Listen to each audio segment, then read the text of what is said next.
Hold on. If this enemy isn't learning on its own, why do I notice substantial changes in the Ark's behavior? Are the developers secretly pushing updates to maintain the AI illusion? Could the machine learning movement model have been retrained with new data? Let's answer these questions. I'm gonna do a stupid thing. Where the fuck are you, brother? How did that work? Bro, Did you jump on the fucking bro, shredder? it's a shredder. How did that work? What? I crawled over him.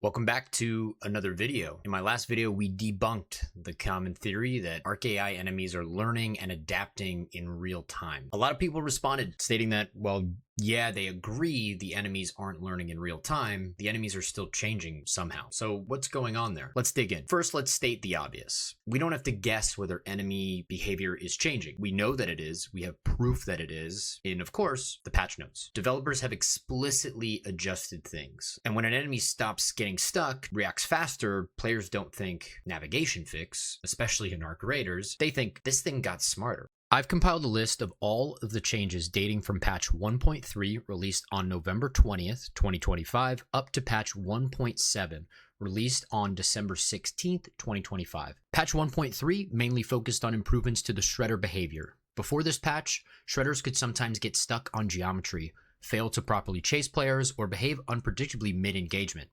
These changes make them more aggressive, smoother in motion, and less prone to navigation glitches. For players, that means fewer dumb moments where the shredder trips over terrain and more consistent pressure during combat.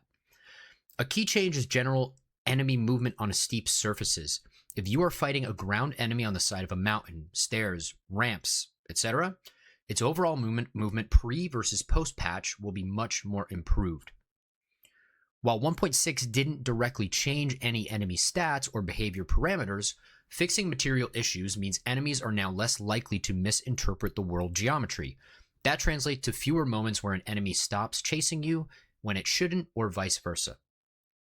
1.7 holds the largest number of these tweaks. These changes make the shredder feel faster,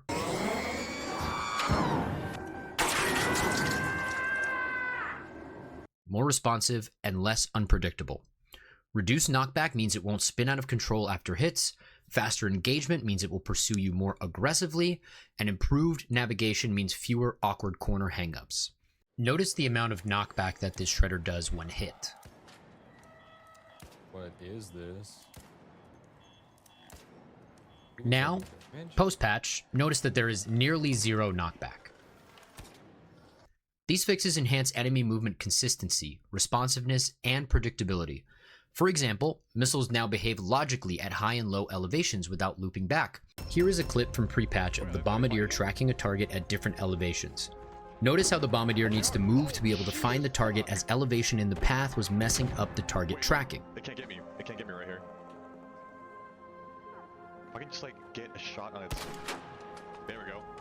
I got its joints. This Bombardier realizes he can't hit me, so he stops shooting, starts thinking, and figures out the solution. Nah, we got this, Lucas. We can do this. We can do this.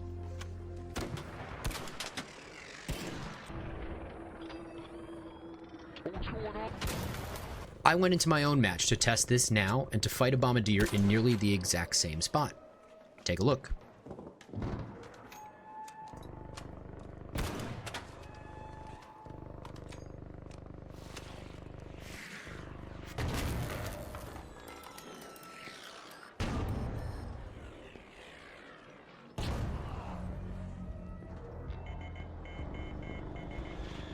Which helps AI tracking feel more reliable.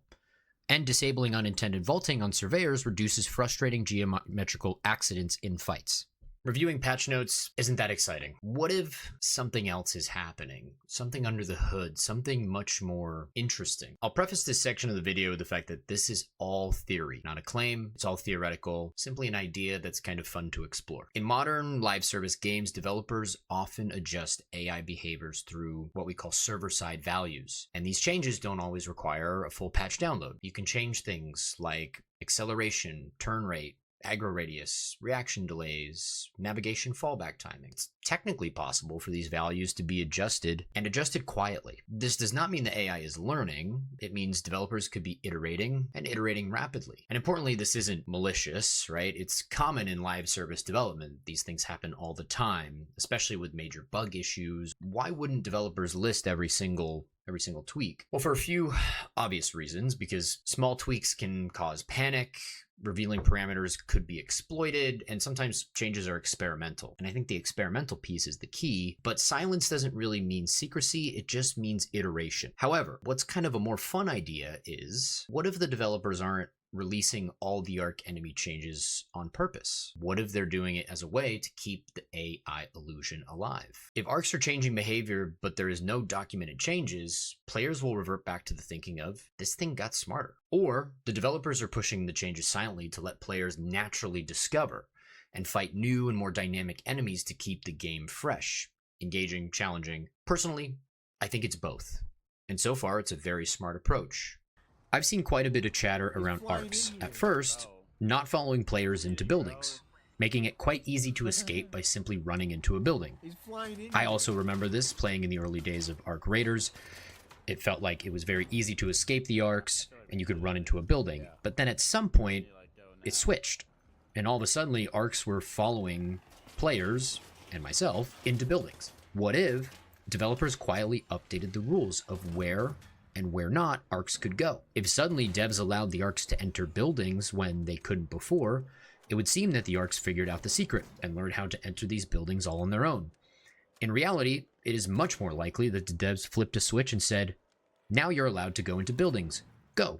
Up to this point, we've been talking about parameter tuning.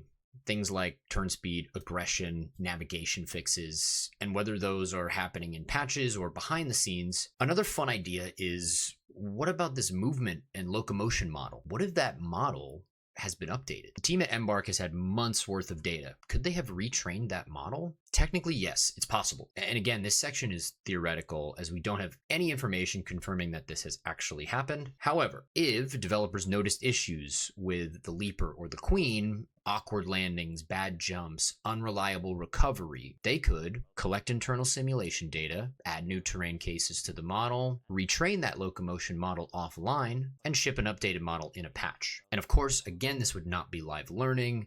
It would not happen mid-match. It would be a traditional development workflow, just using machine learning instead of hand-tuned animation. Now, again, there's no public evidence that Embark has retrained the Leaper's locomotion model post-launch. No patch notes mention new training, no developer statements confirm it. Maybe this has happened, maybe it hasn't. If it has, it plays back to the idea that they're keeping the AI illusion alive. And this would actually be an ML model that is getting new and fresh data being updated and shipped. Again, not real-time updates, but it's an interesting idea that you could now retrain the model with all of the updated data that you have. Here's the twist, though. Even without retraining the model, the Leaper, for example, can still feel dramatically different. You have things like navigation mesh updates, jump trigger distance changes, recovery timing tweaks, collision fixes. All of these things are not locomotion model training. You could update all of these things. These are small parameter changes around a trained movement model. And the thing is when you have a trained movement model like this, small parameter changes can make it look like the model itself has changed. And I think that's a key to this whole idea. And when a learn movement system is wrapped in new rules, it can feel like the learning continued, even when it didn't. A lot of this video has been theoretical, but what we do know is this: Arc Raiders enemies don't evolve on their own. Developers evolve the systems around them. The question is, how is it being done? We know it's being done from the patch notes, but is there something more happening here? Are hidden fixes changing how the enemies behave? Could the locomotion model have been updated? We don't know. It's an interesting idea. Thank you very much for watching. I truly hope you enjoyed it. I really appreciate all the support and the comments on my last few videos. It's been really awesome just kind of engaging. Please consider liking and subscribing. I will see you in the next one.